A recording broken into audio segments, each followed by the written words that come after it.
고난주간 특별 메시지 첫 번째 시간입니다. 오늘 말씀은 마가복음 11장 12절부터 19절 말씀입니다.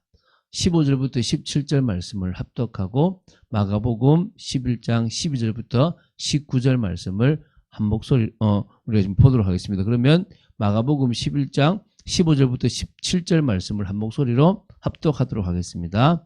그들이 예루살렘에 들어가니라. 예수께서 성전에 들어가사 성전 안에서 매매하는 자들을 내쫓으시며 돈 바꾸는 자들의 상과 비둘기 파는 자들의 의자를 둘러 엎으시며 아무나 물건을 가지고 성전 안으로 지나다님을 허락하지 아니하시고 이에 가르쳐 이르시되 기록된 바 내 집은 만민이 기도하는 집이라 칭함을 받으리라고 하지 아니하였느냐. 너희는 강도의 소굴을 만들었도다 하시매. 자, 예수님은 그리스도이십니다. 바로 이스라엘의 왕, 만왕의 왕으로서 이 예루살렘에서 한 주를 십자가 지시기 전까지 보내셨다고 보시면 됩니다.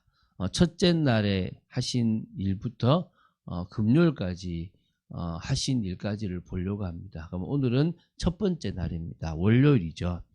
두 가지 일을 하셨습니다. 사실 이 사복음서를 보면 조금 차이가 나서 이게 주일에 한 일인지 월요일에 한 일인지 좀 구분이 되기 어렵지만 이 마가복음이 첫째 날에 대해서 표현이 좀 잘 돼 있기 때문에 마가복음의 기초에서 오늘 이 첫째 날 것을 보도록 하겠습니다. 두 가지 일을 했는데 첫 번째 일이 뭐냐 그러면 열매 없는 무화과 나무를 보고 저주하신 일입니다. 이게 마가복음 11장 12절부터 14절에 나오는 겁니다. 마태복음도 나오고 누가복음에도 이 기록이 나오게 있습니다. 그러나 이 마가복음에 있는 기록을 가지고 좀 보도록 하겠습니다. 베다니에서 나왔을 때 예수님께서 시장하셨어요.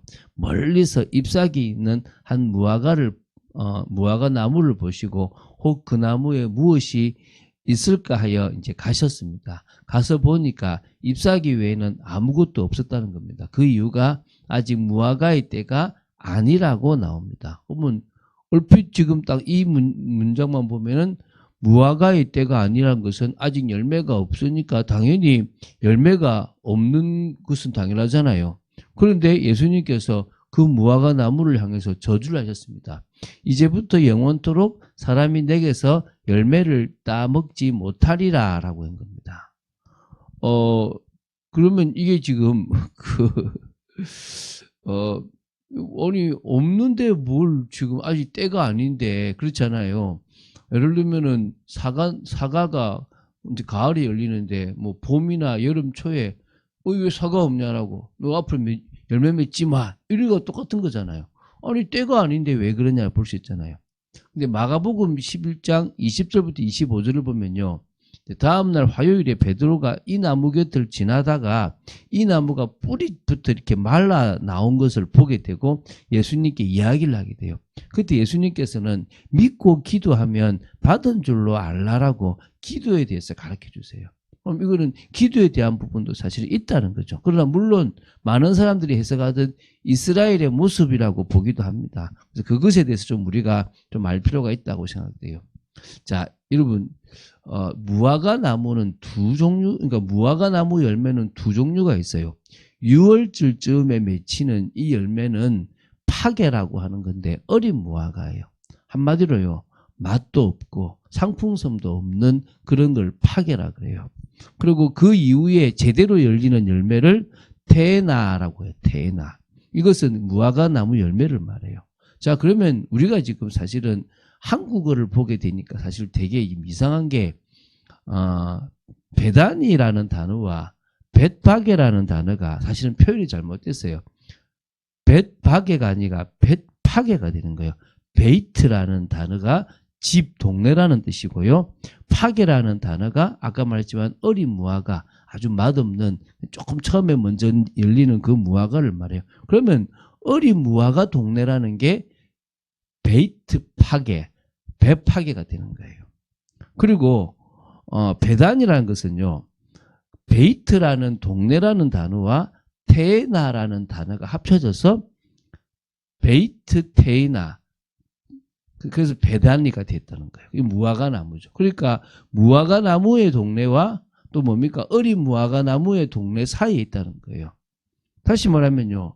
무화과 나무는 이제 열매를 맺히려고 그러면 앞에 뭐가 맺혀야 된단 말입니까? 바로 그 파괴가 맺혀야 되는 거예요. 파괴가 맺히고 나야 그 다음에 뭐가 맺힌답니까? 테에나가 맺혀야 되잖아요. 그럼 6월쯤이면은 뭐가 맺혀야 되는 겁니까? 파괴가 맺혀 있어야 되는 거예요. 근데 뭐가 없단 말입니까? 파괴가 아직 없었다는 거예요. 테에나는 당연히 없었는데 테에나의 때가 아니지만은 뭐가 있어야 된다는 겁니까? 이 어린 무화과 맛이 없지만 나그네들이 먹고 가고 상품성이 없기 때문에 지나가는 동물들이 먹고 가는 먹는 뭐죠? 그 파괴가 있어야 되는데 파괴가 없으니까 나중에 이 나무는 뭐를 못 맺습니까? 테에나 원래 무화과를 못 맺게 되는 겁니다. 그래서 이제 이 무화과를 향해서 이제 그 얘기를 하신 거죠. 이 유대교의 형태가 지금 하나님께서 분명히 열매 맺는 그런 하나의 그런 어떤 뭡니까 신앙으로 주셨는데 이것이 열매를 맺지 못하는 그런 종교로 바뀌어져 버렸다는 겁니다. 그래서 예수님께서 그것을 지적하신 거죠. 너희들이 지금 뭐가 됐단 말이냐? 열매를 맺지 못하는 이 나무와 똑같은 존재가 되어졌다는 거죠. 그 나무를 향해서 선포할 때 어떠면 뭡니까? 기도하면 받은 줄로 이 산도 저 산으로 옮길 수 있다라고 이제 그 다음에 나오는 겁니다. 어떤 의미에서는 뭡니까? 그 시장한 것도 있겠지만은 그걸 통해서 이스라엘의 모습을 진단했다라는 부분이 나와요. 또 다음도 이스라엘을 진단했다라고 보시면 됩니다. 그게 이제 마가복음 11장 15절부터 19절의 말씀입니다. 성전을 깨끗하게 하신 부분입니다. 예수님께서 예루살렘 성전 안으로 들어가 보니까 뭡니까? 매매하는 자들이 가득하고요. 돈 바꾸는 자들의 상과 비둘기 파는 자들의 막 이런 모습들이 많은 거예요. 그래서 이것을 뭡니까? 둘러 엎어버리시고 아무나 물건을 가지고 성전 안으로 지나다님을 허락지 아니한 거예요. 그리고 말씀하셨죠. 내 집은 만민이 기도하는 집이라 칭함을 받으리라고 하지 아니하였느냐. 너희는 강도의 소굴을 만들었도다. 요한복음에 보면 이게 앞부분에 나와요. 처음에 하고 두 번째 했다는 말도 있고 그걸 앞에 기록했다는 말도 있는데 그때는 너희들의 열심이 이 성전을 삼켰다라는 그런 표현이 있어요. 이게 왜 이런 표현이 나오냐 그러면 이제 이게 먼저 이사야 56장 7절에 만민이 기도하는 집이라고 하는 그런 하나님의 용도에 대해서 이야기가 나오는데 그것을 사라져버리게 만들었다는 거예요. 그래서 이제 대제사장들은 그 대제사장들과 서기관들은 예수님의 이런 말씀을 듣고 이제 죽이려고 막 한 겁니다. 왜냐하면 이게 지금 너무 백성들이 그 예수님의 교훈에 놀라고 하는 모습들에 놀라고 막 따라가게 되는 거예요. 그러니까 자기들을 따라와야 되는데 예수님을 따라가려고 하니까 어떻게든 죽이려고 깨하는 겁니다. 이것부터가 믿음이 없다는 거죠. 자, 여러분, 우리가 재물을 온전히 드려야 돼요. 흠 없는 걸로 드려야 돼요. 그러니까 흠 없는 걸로 드려야 되니까 저 멀리서 그 재물을 가지고 오는 중에 상처를 입으면 안 되잖아요. 또 그리고 너무 먼 거리에 있으면 그 재물을 가져오기 어렵잖아요. 그리고 성전 안에서는 성전의 돈으로 쓰게 된단 말입니다. 그러면은 뭐가 필요합니까? 환전해 주는 것도 필요하면 좋겠고 그 재물을 대신 싼 값에 주면 좋잖아요. 근데 이게 처음에는 그런 의도로 다시 말하면 디아스포라 유대인들이나 멀리 있는 유대인들이 와서 그 일을 하기 어려울 때 대신해 주는 일들을 처음에 시작한 거예요. 좋은 의도였죠. 그런데 이게 뭡니까? 돈 되잖아요. 그러니까 상인들이 제사장들하고 결탁을 한 거예요. 내가 돈 좀 줄 테니까 우리가 장사하게 해주라. 좀 비싸게 받아 먹어야 되지 않겠냐. 그래서 바가지를 씌우고 여기서만 무조건 하게끔 어떤 사람이 좋은 양을 가지고 왔는데도 안 돼. 저기서 사와야 돼. 라고 해버린 거예요. 그러니까 한마디로 뭡니까? 이게 본질은 사라져버리고 껍데기만 남아버린 거예요.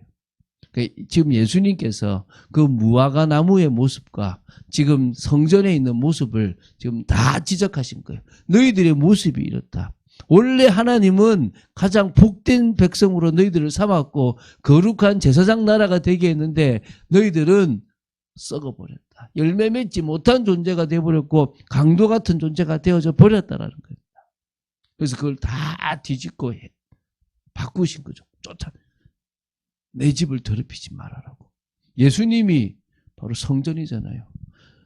성전의 모든 것이 예수님을 바로 뭐면 예표합니다. 그래서 예수 그리스도께서 성전이 되시기 위해서 십자가에 죽으시잖아요. 그래서 이 성전을 헐어봐라. 내가 사흘 만에 다시 지어보겠다는 것은 이 건물이 아니라 당신이 부활하시겠다는 거예요. 그 의미를 모르니까 막 욕도 하고 난리가 나겠죠. 여러분, 여호와 하나님에 대한 올바른 신앙을 가져야 돼요. 그런데 이스라엘이 그걸 버려버리고 유대교라고 하는 열매 맺지 못한 모습, 성전까지도 강도의 소굴을 만들어버리는 그런 어리석은 모습을 가지고 하나님을 믿는 것이 아니라 자기 배를 채우고 자기 영광을 살아가게 된 거예요. 이걸 뭡니까? 책망하시고 바로 잡으신 거예요. 근데 바로 잡을 수 없죠. 예수님께서 십자가에 죽으심으로 말미암아 예수님은 성전의 진정한 모습을 회복하셨고 성도로서 우리가 응답받을 수 있는 길을 열어주셨습니다. 지금 이 교회도 마찬가지입니다. 분명히 하나님께서 예수님을 통해서 피로 값주고 사신 생명 있는 교회인데 어떻게 돼버렸습니까? 건물에 매여버리고 다른 엉뚱한 건데 매여버려서 죽어버리고 열매 맺지 못한 모습이 되어질 수 있다는 거예요. 어떻게 하기를 원하십니까? 다시 열매 맺는, 그리고 뭡니까? 정말 하나님이 기뻐하시는 그런 모습으로 서야 될 줄로 믿습니다. 그걸 주님께서 원하시는 겁니다. 왕이 입성하셨습니다. 뭐하러 입성하셨습니까? 호산나, 그 외치는 자들처럼 구원의 길을 여시기 위해서 입성하셨습니다. 다윗의 자손으로 입성하셨습니다. 만왕의 왕으로 입성하셨습니다. 우리는 그분을 믿고 그분과 함께 동행하며 그분이 원하시는 인생을 살아가기 위해서 나의 주, 나의 왕, 나의 그리스도, 나의 하나님으로 고백해야 될 줄로 믿습니다. 그것이 진정으로 주님이 원하시는 삶인 줄 믿으시고 이번 주간 응답받는 여러분 되시기를 주 예수 그리스도 이름으로 축원드립니다. 주는 그리스도시요 살아계신 하나님의 아들이심을 고백합니다. 오늘도 말씀 따라가는 축복 속에 있기를 간절히 소원합니다. 우리가 예수 그리스도께서 고난주간 첫날에 행하셨던 일들을 봅니다.